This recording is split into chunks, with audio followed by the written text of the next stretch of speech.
O AVC pode acometer qualquer idade, desde crianças, adultos jovens e mais frequentemente os idosos.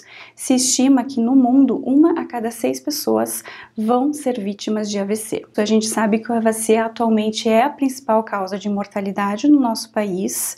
Se estima mais de 100 mil mortes no Brasil por ano. O AVC isquêmico, a gente tem uma oclusão de algum vaso arterial ocasionada por uma oclusão de algum trombo.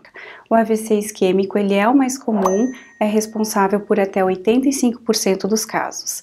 Já no AVC hemorrágico, a gente tem então uma ruptura de algum vaso arterial, gerando um extravasamento de sangue, uma coleção e um hematoma. O AVC atualmente é a primeira causa de incapacidade no Brasil e no mundo.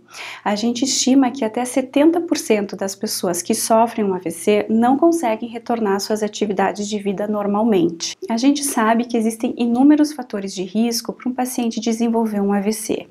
Dentre os fatores de risco modificáveis, aqui a gente vai incluir o sedentarismo, o tabagismo, a obesidade, a hipertensão, a dislipidemia e a diabetes. Se a gente controlar esses fatores de risco, a gente consegue reduzir em até 85% dos casos a chance de um indivíduo ter um AVC. Já em relação aos fatores de risco não modificáveis, a gente sabe que são situações que são intrínsecas do paciente e a gente não consegue abordar.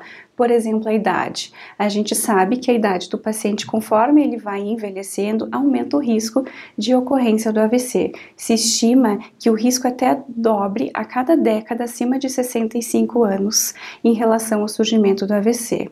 Em relação também a questões hereditárias, alguns pacientes têm um componente hereditário, algumas doenças têm essa manifestação e podem ser a origem do AVC e nós não vamos conseguir atuar. É mais comum em afrodescendentes e em relação ao sexo, parece que as mulheres também são mais acometidas tanto pela questão hormonal e pela maior expectativa de vida. De que forma a gente pode suspeitar que um paciente pode estar tendo um AVC?